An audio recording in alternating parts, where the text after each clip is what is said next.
Hello everyone, কেমন আছো তোমরা? আমি তো খুবই ভালো আছি। এই ভিডিওটা হচ্ছে অনেক দিন আগেকার, তো কিছু প্রবলেমের জন্য তার জন্য আর ভিডিওটা আমার পোস্ট করা হয়নি।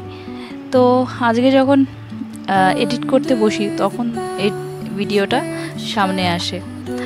তো চলো, এখন হচ্ছে সন্ধে 6:30 বাজে। তো একটু চা বানাচ্ছি আমি নিজের জন্য।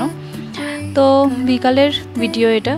তো সন্ধেবেলা, তো সন্ধে দেবো এখন। তো চায়ের সাথে খাবার জন্য কিছু আছে কি না দেখছি আমি এখন।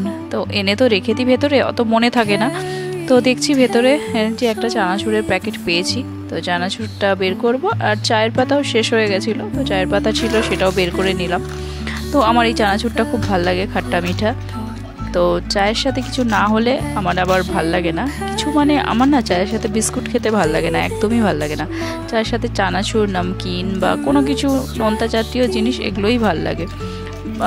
কিন্তু আমি বিস্কুটটা একদমই কম খাই, বিস্কুটটা মানে খাইই না বলতে গেলে। আমার মনে হয় বিস্কুট খেলে চায়ের যে টেস্টটা সেটাই নষ্ট হয়ে যাবে। তো সেই জন্য আর চায়ের সাথে বিস্কুট খাই না, এমনি কিছু চানাচুর থাকলে খাই। তো এই বাঁধাকপিটা ফ্রিজে অনেক দিন ধরে পড়ে আছে, তো ভাবলাম যে বাঁধাকপির পকোড়া বানানো যাক। তো সেই জন্য বাঁধাকপিটাকে ভালো করে কুচিয়ে নিচ্ছি, একটা কাঁচা লঙ্কাও দেবো আর পেঁয়াজ কুচিও দেবো। বাঁধাকপির পকোড়া না খেতে খুব ভালো লাগে, তার মধ্যে যদি আমি গাজর দিই আর বিনস দিই, ক্যাপসিকাম দিই, ছোটো ছোটো একদম মিহি করে কুচি করলে খুব ভালো লাগে, টেস্ট ভেজিটেবল পকোড়ার মতন হয়ে যায়।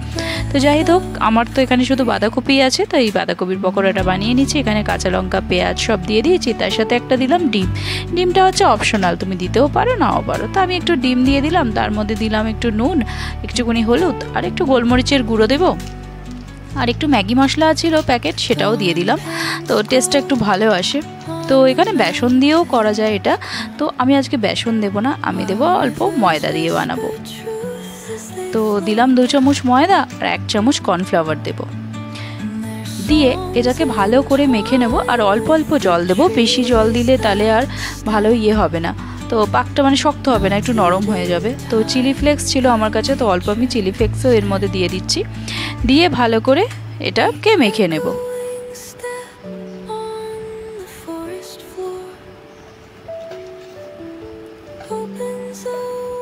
সন্ধেবেলা এরকম জাতীয় মানে স্ন্যাক্স এগুলো খেতে খুব ভালোই লাগে, চাই বেগুনি হোক, আলুর চপ হোক, সিঙাড়া হোক, যে কোনো টাইপের চপ ভাজাভুজি খেতে কার না ভালো লাগে, আমার তো দারুণ লাগে।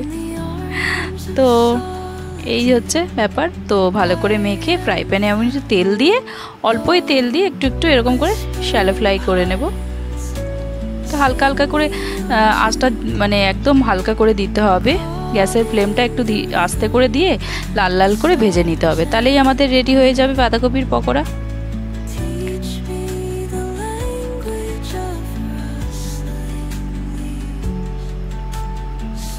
জানি তেলের জিনিস খাওয়া খুব একটা ভালো না, স্বাস্থ্যের পক্ষে ক্ষতিকারক, সেটা তো সবাই জানোই। তো কি করব বলো, তবুও খেতে ইচ্ছা করে। সন্ধে হলেই মনে হয় একটু যেন চপ সিঙ্গারা নিয়ে আসলে একটু মুড়ি দিয়েও খাওয়া যাবে। একটু সন্ধে হলেই এরকম মনে তো হয়ই সবার, সবার কি হয় জানি না, আমার তো মনেই হয়। তো চলো, আমার পকোড়াগুলো আস্তে আস্তে ভাজা হয়ে গেছে সব। তো আনি তো বলছে ভেজ পকোড়া, আমি খাবো না। তো আমি বললাম একটুখানি টেস্ট করে দেখ, খেতে ভাল লাগে, তাই ওকে টেস্ট মানে করাচ্ছিলাম।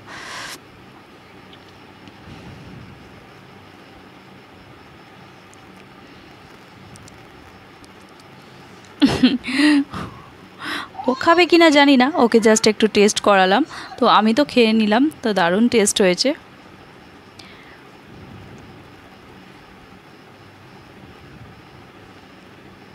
তোমরাও একবার অবশ্যই ট্রাই করে দেখো, খুব ভালো হয় বাঁধাকপির পকোড়া। তো যাই হোক, ওর তো এক্সাম চলছিল সেই সময়, তো এক্সামের পড়াটা একটু ওকে পড়িয়ে নিচ্ছি। এটাই লাস্ট এক্সাম ছিল, তো সেই জন্যই লাস্ট এক্সাম ম্যাথ ছিল, সেই জন্য ম্যাথ একটু প্র্যাকটিস করছে। তো রাত্রের ডিনারে না একটু বানাবো কাবলি ছোলা। তো এখানে মশলাটা করছি আমি। তো ছোলাটা না আমি আগের থেকেই সেদ্ধ করে নিয়েছি। আর এখানে পেঁয়াজ, টমেটো, লঙ্কা, তারপরে আদা রসুনের পেস্ট, যা যা দেওয়ার, শুকনো যে মশলাগুলো সেগুলো দিয়েছি, হলুদ, লঙ্কা, জিরে গুঁড়ো, ধনে গুঁড়ো সব দিয়ে মশলাটা কষিয়ে নিচ্ছি। কষিয়ে এবার ছোলাটা আমি এর মধ্যে দিয়ে দিয়েছি। দেখো কাবলি ছোলাটা দিয়ে ভালো করে নেড়ে নিচ্ছি। তো লাস্টে কি বলবো, ছোলাটা না আমারটা একটু শক্ত শক্ত লাগলো, ছোলাটা ভালো সেদ্ধ হয়নি, সেই জন্য আমি মশলা কষিয়ে প্রেশার কুকারে আমি আরও 2 সিটি দিয়ে দিয়েছি। তো এখন একদম রেডি হয়ে গেছে কাবলি ছোলা, এটাই আজকের ডিনার। তো চলো ভিডিওটা এখানে এখনই এন্ড করছি। যদি ভালো লাগে তাহলে একটা লাইক করে দিও। দেখা হচ্ছে নেক্সট ভিডিও।